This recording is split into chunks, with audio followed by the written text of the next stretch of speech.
and welcome to Beating a Dead Horse, where we tell you who lived, who died, and who deserved to die. As always, I'm Sean McKinda. And I'm Jackson Keller. And this week, we watched It. If you are looking for a cookie-cutter horror movie, a worse Stranger Things, or a horror-based Marvel movie, then this is for you. And let me tell you, now that I've said that, we've lost about our entire audience, so I guess we can talk about whatever the fuck we want. I'm really excited. Metroid's coming out on Friday.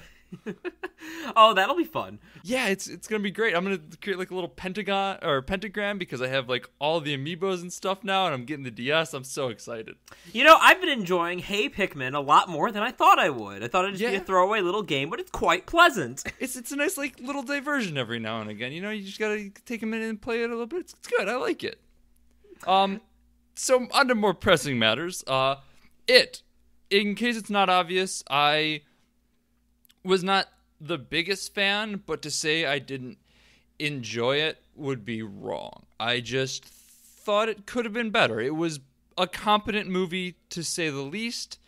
It just kind of was a movie to me. It felt, as I said, it had that Marvel formula going on where, like, you knew all the beats before it happened. You kind of had an idea on the jokes. It is kind of spooky. It's got some, faux movie heart going on. And a big stupid action climax. Yeah. Yeah. And, and a villain that's not really... Well, he's better than the Dark Elves from Thor the Dark World, I'll say that. Or fucking Galactus, which don't get me started on that one. But that's my own problem. We're gonna... Anyway, so it's, I think the Marvel comparison is very apt. It was a good, I'll go so far as to say it was a good movie, but nothing more than that. It's a movie that I very much enjoyed less the longer it went on. It had a bit of a repetitive structure, and this is a problem with the original book, too. I have read about a quarter of the original book, which is still, like, 400 pages, because that thing is so fucking long. Didn't put it down for any particular reason. It was just so long that I had to return it to the library before I could finish it. And this is relatively recently, like, it wasn't something I read as a kid or anything, because, it's like a horror classic, like, it's one of Stephen King's most famous novels. Peak Stephen King, I would say, for better and worse. All of his hang-ups, all of his tropes, all of his whatever you want to call them, his interests are on full display in it. Yeah, they are. And I think there were elements about the book that I liked, but just based off of what I've read, I think I'm more convinced that the filmmakers did about as good of a job as they possibly could, just based on the fact that this is like a 2-film adaptation. They had to fit the entire childhood half of it, which is, again, only one half of the story. You make the comparison to Stranger Things, which I haven't seen, but sounds like it's, very much founded. But the thing about Stranger Things is that it's sort of made as almost an homage to these kind of kids, like, running around on their bikes and dealing with, like, a spooky monster. Like, that's kind of a whole, like, subgenre that it, to be fair, was a big, like, forerunner of. But the other thing about it is that the book, the kids are only half the story. You really need that adult section for kind of the themes to really get across about, like, childhood trauma and, like, shared trauma and sort of the ways that living in a shitty small town can, like, really fuck you up as a person, and kind of the seedy underbelly of, like, the rural American town. And so basically all the parts that didn't get covered in this movie. Precisely. Because this movie almost entirely focused on the fact that it's a spooky clown and there's some kids. Because that's really all they had, like, time to do. They basically took this took it and put it through the filter of something like Insidious or maybe The Conjuring, a lot of jump scares, a lot of quippy characters, that kind of humor. And like I said, it's a good movie, I would say, just because a lot of it was enjoyable. The child actors did a good job. The characters, of course, didn't have the depth of the original novel. I mean, even in the original novel, there are still too many fucking characters. That's part of the problem, is that every character, all 7 of these fuckers, gets like entire chapters dedicated to themselves, where they basically go through the same thing over and over again. Like, they'll wrestle with some sort of fucked up thing as an adult, and then it'll go back to a kid and they're dealing with like some bad situation, and then the it will come and do something spooky to them, and like they're all going to experience it. And you see that in the movie, which is also kind of a structural problem, in that it gets repetitive. In addition to the jump scares being, I'll be generous and say they're pretty hit and miss. There's just so many of them, and they take so much of a similar form, that by the time we get to a scene toward the end that should be like one of the most tense scenes, I was ready for the movie to be done, and we still had like at least another half hour to go. This movie feels very long. Yeah, it's to reiterate a lot of the points that you're making, is that it starts to hit on the same notes repeatedly, and I think that that's a problem beyond just repetition. I think because it is hitting the same notes, it's putting less emphasis on each of the notes. So what might have been a unique backstory in the book, which this is actually my first experience at all with it. I knew surprisingly little about it going in, just like the bare minimum. So I left with a vague understanding of what all of the children's backstories were, but also with the knowledge that I was missing the other 3/4 of the backstory to each of them. And because I was missing that, it just felt either incomplete in some cases, where like there wasn't enough information and I just never really attached myself to the character. I didn't care about him because there was nothing to care about. Or in other cases, the shitty situation they come from is amplified by having little information on it and just feels not good.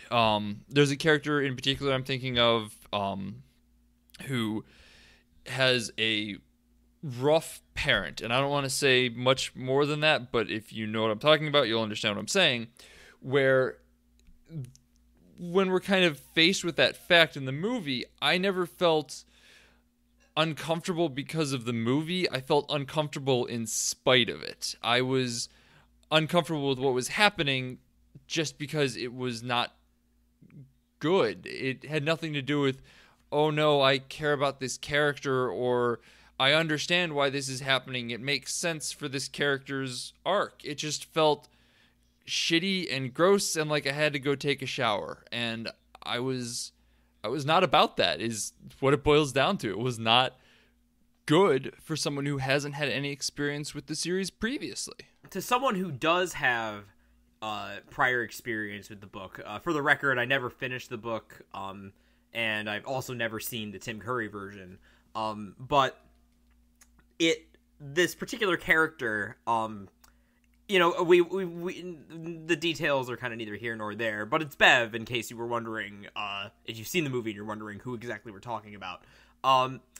Bev's character, without the context of the adult portion and without just the detail of the book, again, Stephen King has his hang-ups, especially in this era of his career, but even if it's still maybe a little icky, at least it makes a lot more sense just in the context of like a character as a character, again, dealing with those themes of like wrestling with childhood trauma and how that goes on to impact someone as an adult and how they never really lose that, which of course is an element that's totally lost here. And for me, that scene just emphasized to me a thought that I've kind of been having for a little while now after seeing so many movie adaptations of books and cartoons and a bunch of other stuff, seeing a bunch of shitty film adaptations is making me wonder, like, did Game of Thrones just, like, kill the idea of, like, adapting something into, like, a 2-hour movie? Because movies keep getting longer,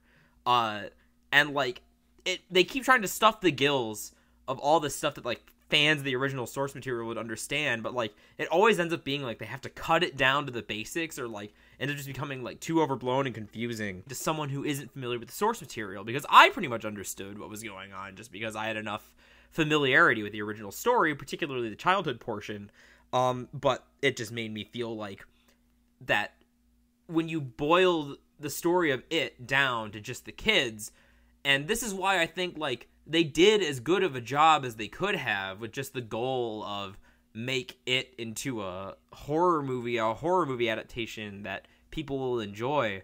When you start looking at what has to be cut in order to make room for, like, a comprehensible movie, like, the themes gotta go, like, the detailed characterizations gotta go. You basically can only keep, like, the jump scares and the spooky clown, and you turn it into Insidious, and I'm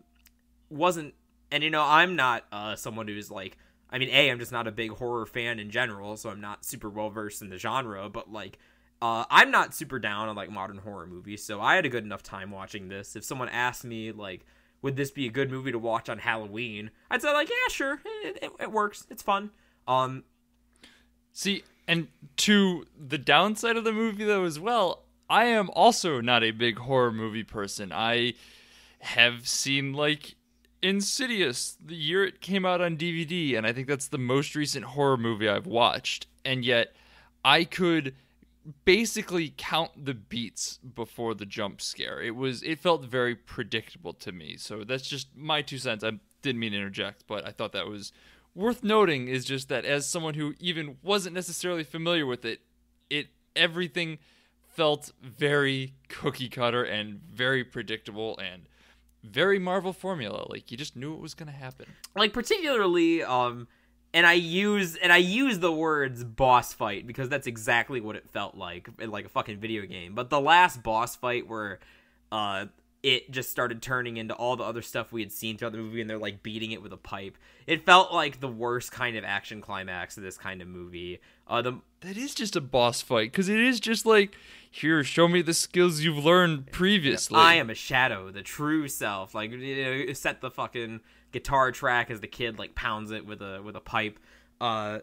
It was really it was a very predictable, like you said, very, very stock, and especially because it comes right after the main hero boy, like, learns his lesson about moving on and, like, accepting that his brother's dead. Like, that whole beat, like, you knew the brother, you knew he was gonna, like, hit the brother after, like, having his heartfelt monologue, and you knew it was gonna start, like, doing a weird thing and freaking out. They even added a damsel in distress that I don't think was in the original book. I don't think that is how they got into the sewer in the original book.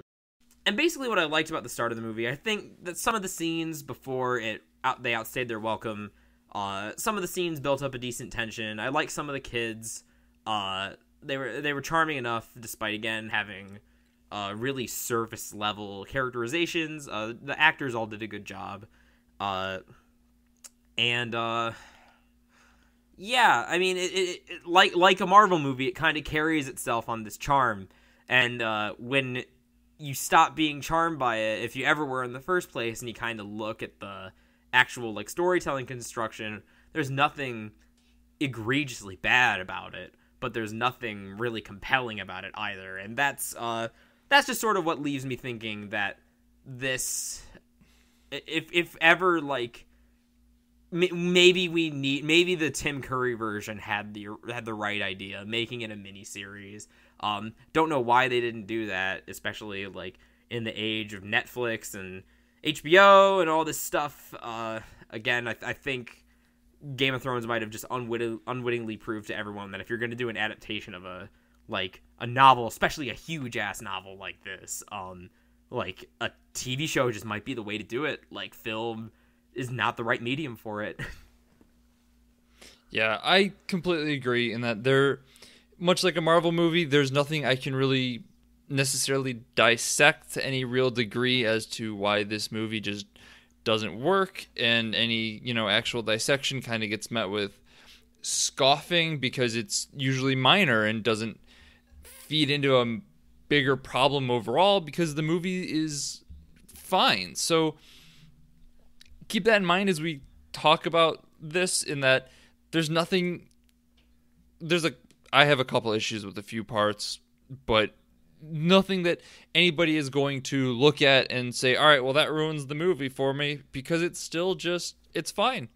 It's fine. You're not going to, it's popcorn eating mass market movies. It's fine. I don't know what else to say. I mean, I know I'm repeating myself here, but that's all that can really be said, is that it is catered to the wider audience of it. If they had kept some teeth in on this one, it could have been really, really good. Like when Bill was forced to face his brother's death, had they actually not pulled the punch and it had been his brother that he just spiked with the animal killing gun thing, it would have been really fucking good, and I would have been seriously impressed. But that's too risky, too dangerous, and we can't have it. So fuck it, I guess. Let's make it cookie cutter. So let's, with that said, let's kind of rewind a little bit and jump back to the beginning of the movie so we can actually talk about some people who die in it. And I'm going to open it up with, as per usual, the first death, because it sets the stage for the entire movie, and it didn't set the stage well for me. It wasn't, once again, it's fine. It's not the worst thing in the world, but I didn't like it. I, in fact, laughed at it, and I know that makes me sound like the edgy 14-year-old who goes home and types on Facebook that I went to a horror movie and everyone was mad at me because I laughed at it the whole time. I wasn't scared at all.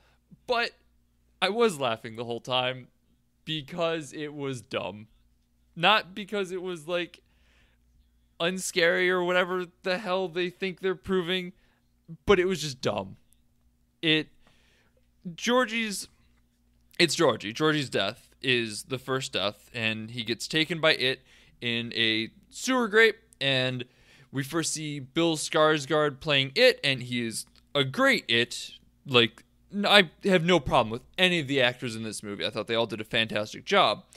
But his voice was the first thing that kind of was off-putting to me. It just, when I got used to it, I liked it, but initially it didn't ring creepy. It rang kind of goofy in a bad way. But that's obviously personal taste. I'm sure someone else, I also don't have a thing about clowns. They don't bother me. So for someone else, I'm sure it was genuinely upsetting. It was a little hard to understand, was my main gripe with that. I didn't think it was overly goofy. I mean, he sounded kind of like a beaver at times, but like,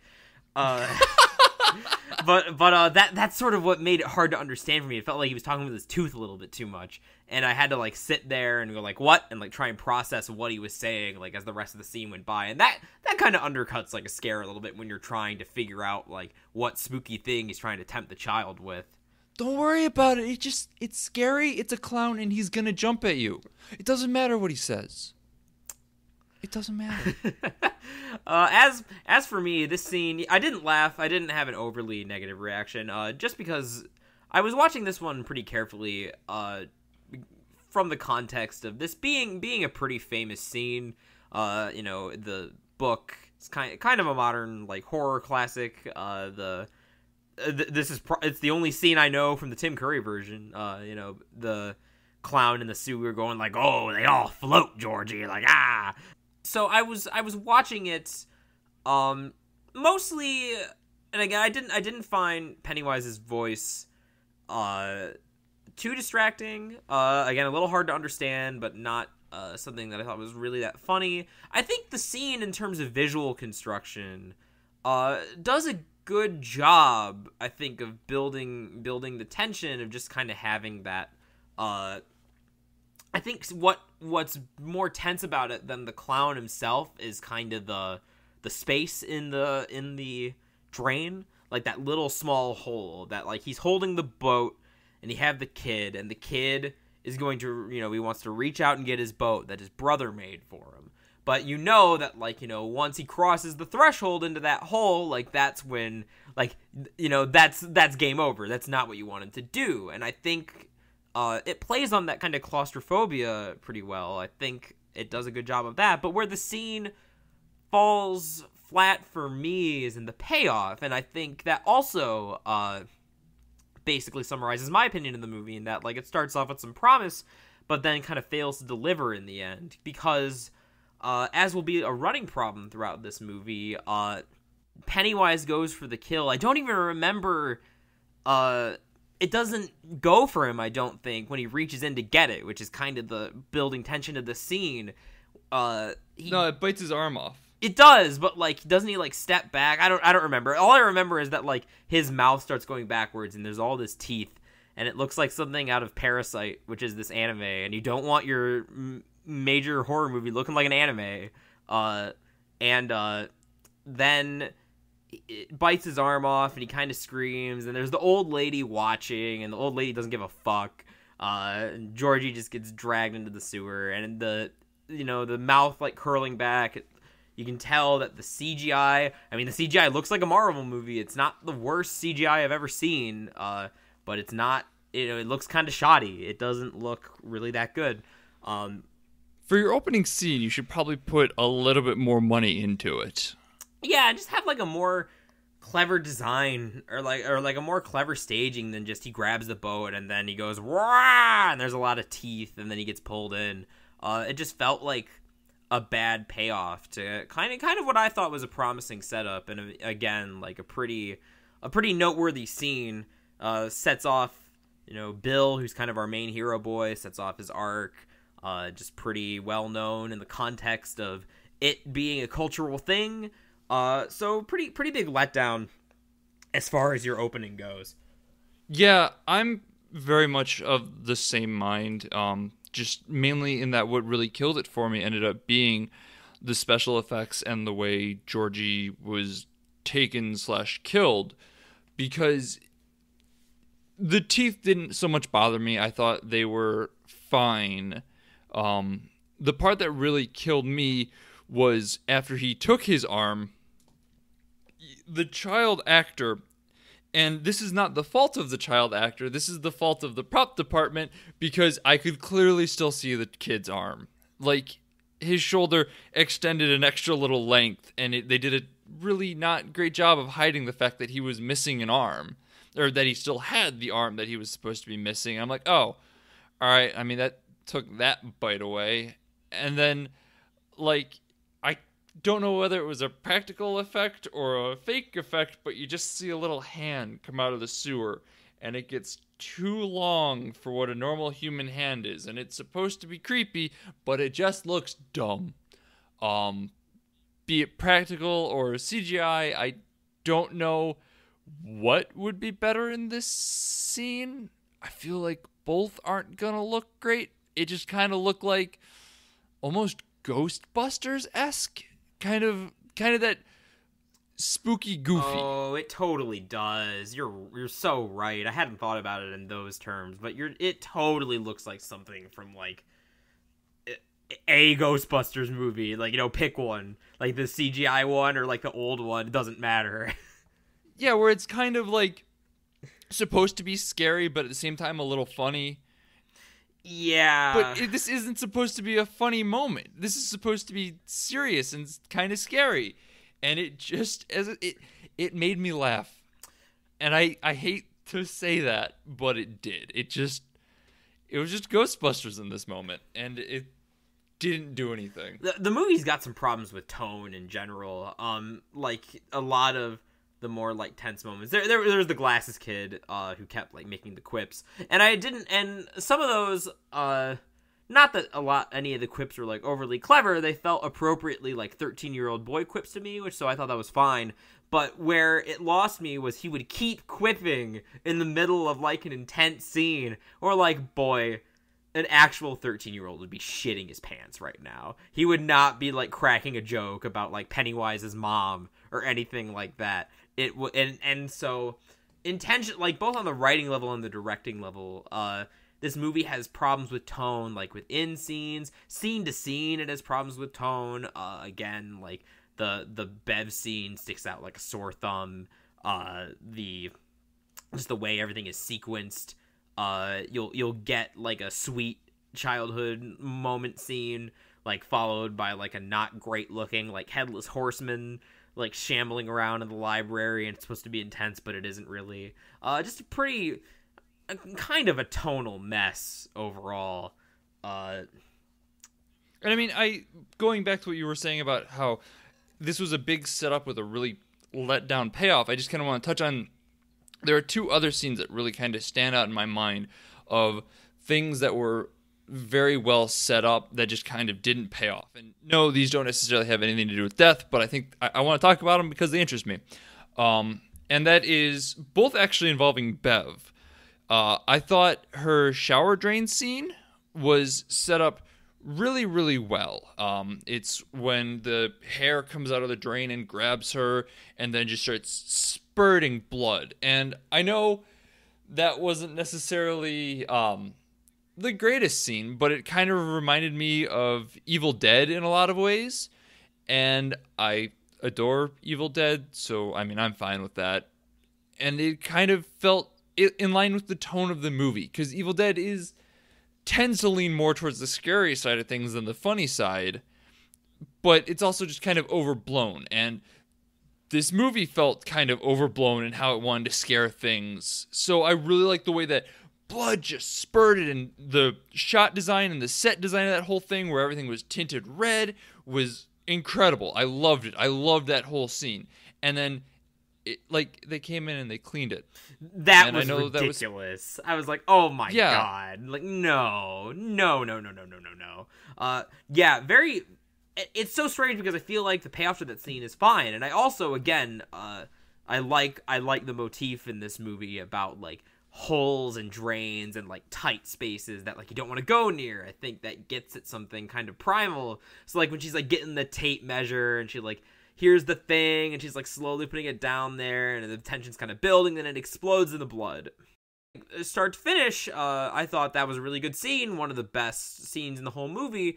So yeah, when they come back and clean it, and it's meant to be like a come on gang, like let's all do this together, like childhood bonding moment, and they have like a romantic scene between Bev and Bill. I'm just like, no, wrong. Yeah, it's such a weird payoff, and like, I don't really have a suggestion for what would be better. I feel like if the dad would have come back at some point in there, it would have made more sense, because they set up the whole watchdog and everything, but whatever. The other scene that I want to talk about, though, that I thought had a really weak payoff is the scene that I was actually referring to in the beginning, where Bev's abusive dad goes off on her. And I think, like, that scene itself, I don't like. However, it does a very nice job of setting up a jump scare. And this is the one jump scare in the movie that I think works really, really well. Because after she, brains her dad with the toilet cover, you get that immediate sense of relief. Like, oh, okay, we're good, we're clear. And then Pennywise is behind her. And it's genuinely going from relief to tension again really quickly. And, like, that's what a jump scare is supposed to do. And it works. It works fantastically. And then she's taken and gone. And then she just ends up being a damsel in distress. And it doesn't feel like a good payoff there either. It just kind of feels like it was a great setup to the scene. And I don't know. It sucked. Especially because it ended up being like all about like this kid kisses her while she's unconscious. Which I fucking hate. I have my own slew of problems with that one. But the whole setup was really good, and the payoff sucked on that as well. I mean, there's a whole lot to unpack with just kind of that whole sequence and how that ends up playing out, just because it's a mess. None of it really works, and none of it really works for, like, a lot of different reasons. God, it goes from non-consensual dad thing to non-consensual kid... Oh, God, I just made that connection, and I hate it even more now. So, like, not only is there, like, the gross kind of like sex stuff, the gross like assault not non-consensual like kissing. Not only is there all that, but it's just like stupid from a writing, like filmmaking, character motivation level. Why would Pennywise take Bev instead of just killing her like every other kid that he had encountered before? It could be, she wasn't afraid. Well, A, we didn't get a good sense of that. And B, like, if she wasn't afraid, then, like, wouldn't she have more power over him, and, like, being able to fight him off and not end up as, like, the damsel in distress? B, so we get that she is damseled, not fine, stupid, but alright, that's the cards we've been dealt here. We go to the sewer scene, and not only is the kiss with, Ben gross, because it's like, non-consensual kissing her while she's unconscious. It's stupid, like reviving her with the power of a kiss, like literal, like Disney level schlock. That doesn't fit in the context of the movie either.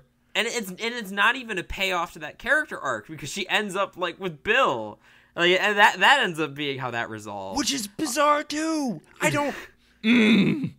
It's the whole thing is a twist of bad decisions, and it's even stranger because that's, like I said, fairly certain that the whole Bev damsel thing never happened in the book. So they had to conjure that out of thin air, which is, it's something that they take a book already pretty infamous for its gender issues. I mean, this is a book that ends with a gangbang, an underage gangbang. Yeah, and like that's the one other thing everyone knows about it, is that it ends up with like a fucked up child train. But so they take that already like shaky ground and add all this other shit on top of it. Really, one of the many things about this finale that just totally doesn't fucking work at all. What I will say about this final sequence of going into the sewers, the one element that I did like more was Mike, a character who's criminally, like, underused. Like, he gets, like, nothing. He gets, like, 2 scenes, isn't even part of the main crew for, like, the majority of the movie. Probably, like, 15 lines of dialogue. Yeah, which sucks, because I think that, like, he's one of the few characters with, like, some actual, like, thematic ground, like tying back into like what made the original book like endure, about like this commentary on like the small town, because Mike is black, which is another reason that it's shitty that he gets fucking cast off to the side. But the 2 scenes like we do get of him are using the gun to like euthanize the sheep, and he can't do it at the beginning of the movie, and like his grandpa, I think, is like telling him off about how like, it's, if you got to be the one pulling the trigger, or you're going to be the one on the other end of the gun. And that ends up coming back as being like a payoff when, the psychotic bully character comes back and is trying to kill them. Pennywise uses his powers of suggestion to make Bowers kill his abusive cop dad, makes him come after the kids and try and get them as well. And so Mike ends up being the one to kill Bowers by using the gun. And I think that's really interesting, especially when you take into the context that this is like a white as snow, like small town, and Mike is the only prominent black character, and it's starting to like touch the surface of those themes of like the ugliness behind the small town, and like how Mike, because he's a person of color, he's not going to like, he's gonna have to fend for himself a little bit. Like the town is going to be against him, like just because of his race, and the fact that like he has to kind of like have that burden of like fending off for himself, I think is a really interesting idea, and is certainly more of like a character to explore than like any of the other kids. Really, like I think like as far as substantial arcs, like as far as what's presented in the movie, it's just like Bill dealing with the grief over his brother, and Bev gets some of the weird like sexual hangups that from the book is carried over into Bev's story here in a way that's really incomplete. But so it's so strange then that we have 5 other kids. 3 of them get a lot of dialogue, get a lot of screen presence, but the one who ends up getting the actual story, the one with the thematic weight that forces him to change, forces him to grow, to make a decision, and do that growing up, because that's what it's about, is like how like fucked up it is to like grow up dealing with all this this like shitty stuff. He's the only character that really gets that, in aside from just the literal way of them all fighting a monster clown, and that's really disappointing. That again, he only gets like 15 lines of dialogue, like everything I just summarized. Like that's it. It's done in 2 scenes. He gets a scene of him like not being able to kill the sheep. He kills the sheep, and then he kills Bowers, and that's all he gets. Yeah, I mean, it is almost impressive how he does get this whole arc of, you know, I don't want to kill it. It's kill or be killed. I guess I'm killing in, you know, super short amount of time. And it's a complete arc, I guess. It just, as you've been saying, it would be so much nicer had we could have fleshed out his character and gone into the background on it and the things that are just kind of touched on a little bit, but not super in depth. And it just, he's so underwhelming, and he is far and away the best example of the kids who just kind of show up, do a thing, and move on. They all have kind of an arc, but whatever. They all, despite Mike has 15 lines and has that arc, and it feels like every other character could have had a similar situation just because none of them are really personified in this. So he works as kind of an epitome, as a reductionism for the rest of the movie, for the rest of the kids in the movie. He's a simple arc, and that's all anyone in this movie is. And I don't care about any of them. I don't. And it's whatever. Well, there is one other character that gets a pretty clearly defined arc, but the problem is that in terms of like surface level traits, he is also pretty uninteresting, and that's our main boy, Bill.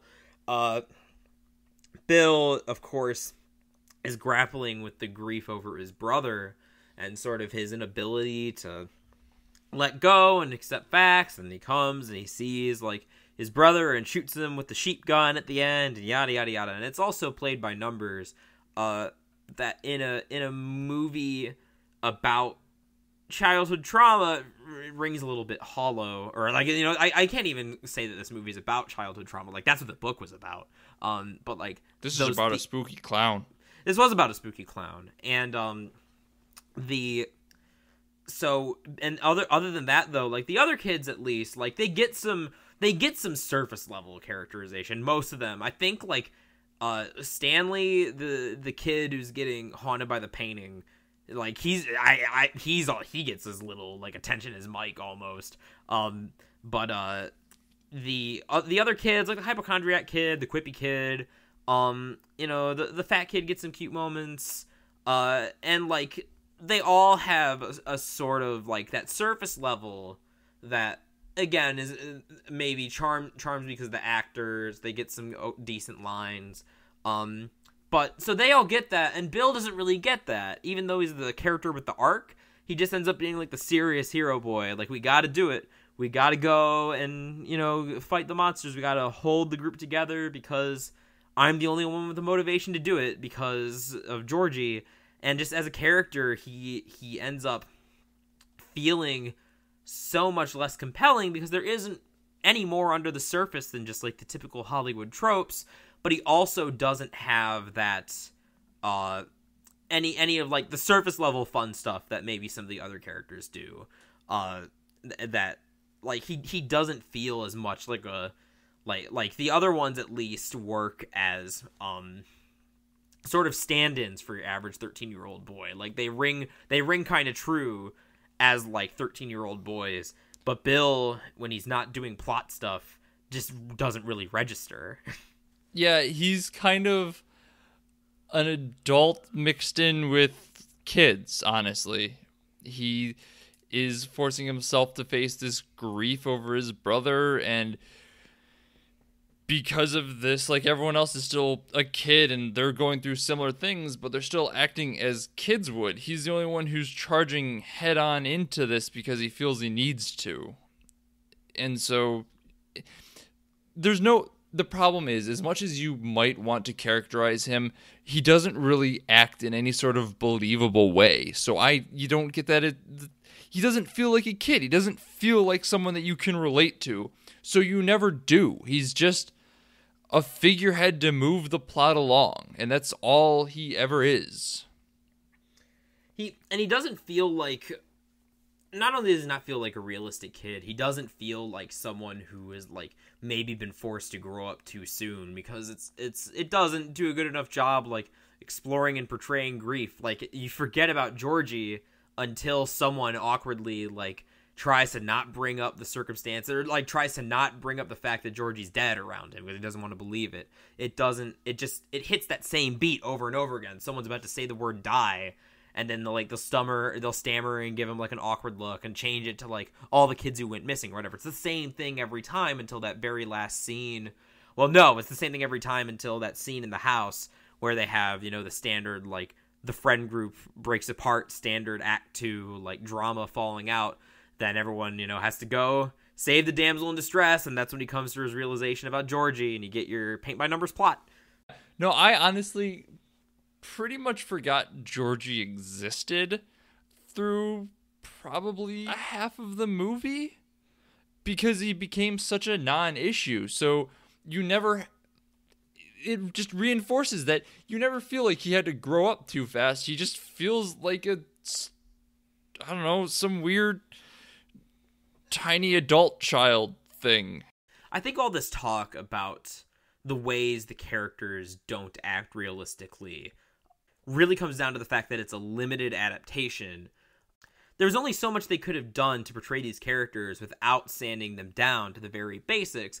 And again, I haven't read the full book. Maybe this is a problem with the source material and that the characters just aren't that interesting on their own. It's possible. I felt like I was reading, like, again, too much of the same shit in the book when it all kind of boils down to these people have troubled adult lives because of their troubled childhood lives.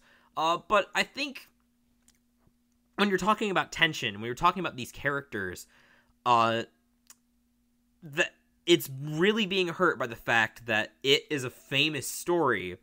The thing about a modern horror movie, or really just not any horror movie, but most typical horror movies, is that the central tension is death. The central tension is that these characters are going to die. And that's certainly the way that it is structured, trying to get you to fear for these kids. But here's the problem. Most people I'd wager to say, no, have some familiarity with the original story, either, again, from the Tim Curry version or just from the book, just from, like, pop cultural osmosis, and they know that it is not only about the kids, it's about them when they grow up, too. Because it's not like how the movies are being presented, where half of the book is the childhood portion and then it goes into the adult portion. It weaves them together, and, like, contrast them through, like, flashbacks and flash forwards and all sorts of other stuff. So you have what is a typical blockbuster horror movie, your typical jump scare trying to spook you with a spooky clown horror movie, but you're not afraid, or at least I wasn't afraid, that these kids were going to die, because I knew they still had a whole other movie to make. I knew that they had to come back and be adults, and that the first death wouldn't occur until they were adults. And that's a problem. That's a huge problem when you're doing this kind of jump scare thing, because that's not only the repetition, but when you keep building the tension to a fever pitch with the threat of these characters getting killed, and then you don't kill them, and then you keep doing it, is when you start to lose that fear, is when you stop being afraid of the monster, that's when you start thinking that Pennywise is ineffectual. That's baked into the text a little bit, with them, like, not being afraid of him anymore, but, like, that only applies to that last super section, and the finale is shit anyway. What really should have been a super tense scene, them going into the house, that creepy house for the first time, and them getting like split up, and Pennywise, taking the kid who's afraid of clowns to the clown room and like splitting them up. The hypochondriac kid breaks his arm. That should have been super tense, but it wasn't, because I knew that they were all going to make it out, because there was another movie to be made still. And again, I think just based on the concept of we're going to make it into a standalone feature film, cutting the adult portion and focusing on the kids, at least for the first one, was a smart move. But then, if you are going to do this, if you are going to make it like a modern horror movie, then you need to be willing to play around with the source material a little bit and keep us on edge. Like you said, like, have that teeth. Have that, like, have some sort of a threat going on. Because without it, you're just left feeling like nothing, all these jump scares end up being kind of filler. Yeah, as I said, I haven't really had any experience with it prior to this movie. I was unaware that there was this, underage gangbang, which is quintessential, apparently, because everything now I know about it. We were doing some reading because the whole non-consensual kiss thing was frustrating me and my girlfriend, who I went to see the movie with, and we were just trying to do some reading on it, and we stumbled across it, and we're both just like, what the actual fuck is this? So, just to say that I was relatively unaware of the source material, and even I knew that there was an adult segment coming. So I was never that worried for the kids. The only time I was ever even remotely worried that someone was going to be killed off was Mike, when they were fighting with Bauer in front of the well. And even then, I was completely... it was like in the back of my head, like, maybe they'll kill him. I don't really know enough about the next. One of them might not make it through. But at the same time, I hadn't seen anyone really die up to that point. I wasn't worried that someone was going to die because no one had. There was no credible threat. Like, yeah, Bowers just killed his dad, but he was a complete C character. He wasn't central to the plot. He had nothing to do with anything. All these kids have had plot armor since the word go. The dad was introduced in the same scene that he's killed, by the way. No, he's in earlier. He shows up, yeah. When Bowers is picking on the kids in front of the school, that's his dad that glares at him. Oh, see, that didn't even register with me. I mean, you're right in hindsight, but it just goes to show you of how, what a nothing that character was and how, nothing that death was. I thought it was just, a generic police officer at the time, so I forgot about him. The only reason he stood out to me was because he looked like the police officer from Stranger Things. That's the only reason I remembered it. Speaking of someone with a little bit more familiarity with the source material, I thought if they were going to kill one of the kids, it was going to be Stanley, who also, didn't get much characterization, just because he's the first one to die in the adult section. Stanley's the Jewish kid, right? Yes, he's the one being haunted by the stupid-looking painting.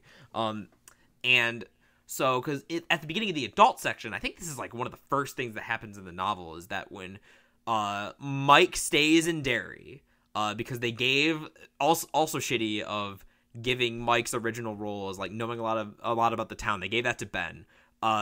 So Mike, as an adult, stays in Derry, and when he sees that things are starting to happen again, he calls the rest of them and tries to summon them. And instead of answering the call, Stanley goes into the bathroom and kills himself.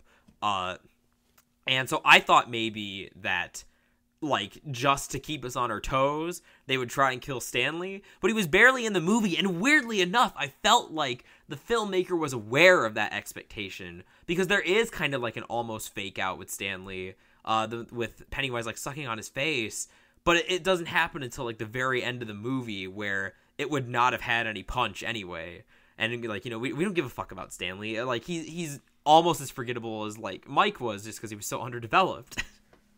Yeah, I mean, Pennywise has a lot of teeth. The movie does not. It just... the pain. I thought of that, and I was really proud of it, so I had to say it. That has nothing to do with the point I was going to make. No, it sucks because we do see a lot of just nothing. And so at the end of it, knowing that there's another movie and knowing that we have more to come and no one has died except for like tertiary characters, I'm not worried. I was never worried at all throughout the movie, and as a horror movie goes, that's a big failing. You need to have that threat of death to somebody that matters, and there just wasn't one. So, and that's really what it boils down to, is it tried to be a horror movie, which took away from the character development of everything else, but because they needed to have character development, they needed to keep the characters alive, which took away from being a horror movie, and so it just was a complete Ouroboros of the movie eating itself. It never got enough of a punch to be a horror movie, and it never let the characters grow enough to be Stranger Things, because honest to God, that's what this movie wanted to be, despite the fact that Stranger Things is essentially a pseudo-modern telling of it. So it misses every mark, but not in such a way that it could be called a bad movie. It somehow manages to keep its head above water and be competent. That's what's funny, is that we've spent like a solid hour shitting on this movie, and despite that, I would probably, like, if someone asked me if they should go see it, I'd probably be like, sure. You know? Yeah, I mean, don't expect much, but yeah, there's nothing wrong with it. I do want to be a little nitpicky about... I agree with the broad strokes of what you just said, but I do want to be a little nitpicky about how it being a horror movie potentially detracted away from the character development. And that's because you can still do both of those things, but you can't make it this kind of horror movie then. You need to make it perhaps more like a horror novel, a lot more about atmosphere, a lot more about ideas and dread, because, you know, that's the thing about a horror novel. Words aren't scary. You're not going to, like, jump in your seat because something in the book, like, Pennywise jumped out of the closet and went ooga booga booga. Like, reading that isn't going to scare fucking anyone. So that's why a horror novel has to rely a lot more about, like, ideas and atmosphere and that kind of stuff. Get that skin crawling, not jumping. You want to feel tension and fear, not just quick, okay, I'm good. Yeah, and, like, movies can do that very well, too. And that's the kind of movie that also tends to go hand in hand with character development, but the tone was just completely wrong for that. It required the kids to have a little bit more in-depth personalities, it required more time to develop them, it required it to be a fucking miniseries, and it would have needed that more of that original, what I liked about the story, more of that, like, this town, something is wrong with this town. The town needed to be more of a setting, as opposed to what it is just like a backdrop. Like, it's, again, I think the comparison to Stranger Things is appropriate, just because from what I understand, a lot of that movie is steeped in recreating kind of that 80s feel. They moved the setting to the 80s. You know, it originally took place in the 50s as in the original book, because that's when Stephen King grew up, like the late 50s, early 60s. And so it felt like it only made the comparisons to Stranger Things worse, because it moved the setting to the 80s, but didn't, like, really dive into what culturally that means for a small town like Derry would be. It just ended up being, like, you see them talking about, they're at the arcade instead of wherever, which felt wrong, because, like, part of the point of it was that they, like, play in the quarry, because Derry's a shitty town with nothing to do, and, like, when you're a kid in the 50s, like, that's what you would do. That's all you could do, is go to the fucking quarry.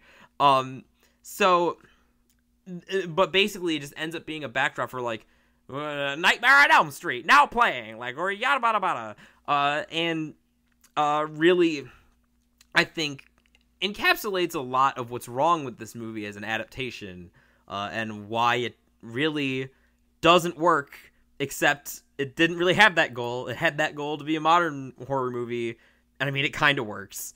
So, whatever.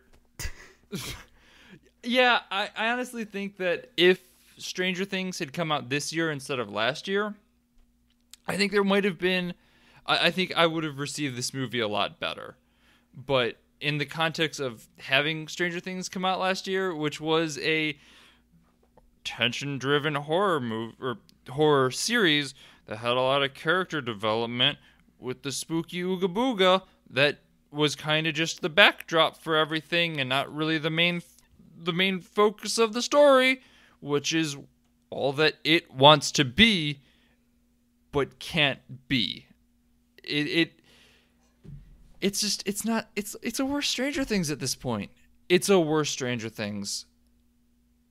And go watch Stranger Things, I guess. It's better. It's 8 hours long right now. It's not that long. You can knock it out in a weekend. I recommend it. I did it. It's better than this. And plus, you're already paying for Netflix. It's free. Don't spend $15 at the theater. Go sit on your couch. I've been Sean McKinda. I've been Jackson Keller. You can find me on Twitter at Sean_McKinda. I'm going to be talking a lot about Metroid for like a week and a half, so be prepared for that. I also stream on Twitch every Wednesday and Sunday from 8 to 10. I am twitch.tv/helpless_Skippy. You can find me over on Twitter at Jackson J. Keller. I mean, I probably won't be talking about it. I'll probably forget I saw this movie in like a week. So, I mean, if you want to see me talk about other things, that's a good place as any to do it, I guess. Special thanks goes out to our theme song, which is Suicide Alternate Take from Lords of the Highway. It's off the album High Octane, Low Expectations. It is a great album. Go listen to it. I am going to interject with some serious stuff here really quickly, though. It is National Suicide Prevention Month. Sunday was National Suicide Prevention Day. I'm going to be putting a bunch of information down below pertaining to that, hotline numbers, text numbers, etc. We talk a lot about death on this podcast, and it's important to note that it's serious in both movies in real life and especially in real life. I had a friend who passed away by suicide this year, and it's rough. If you're having issues, if you are feeling depressed, if you're looking at that way, call these numbers, talk to someone, talk to friends, family. I guarantee people out there care about you. Just if you are struggling, reach out. People are there to help. People are there to talk you through it. And if you think you know someone who's showing signs of depression or suicidal thoughts, reach out to them as well. So please make use of your resources, talk to people, make sure everybody's doing okay. On a lighter note, next week, we will be watching Kingsman, which is a favorite of ours. I love this movie. I'm so excited. Oh, it's going to be fun. Yeah, we're gearing up for Kingsman 2, and I hope it's good. I hope to God it's good, but we shall see.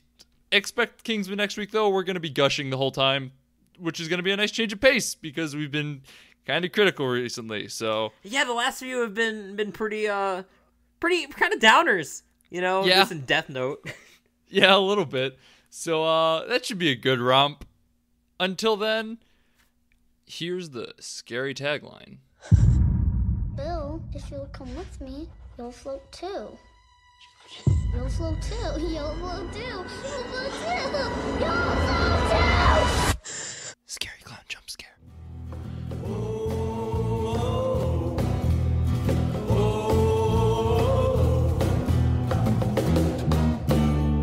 Don't you go into the ground. Don't you go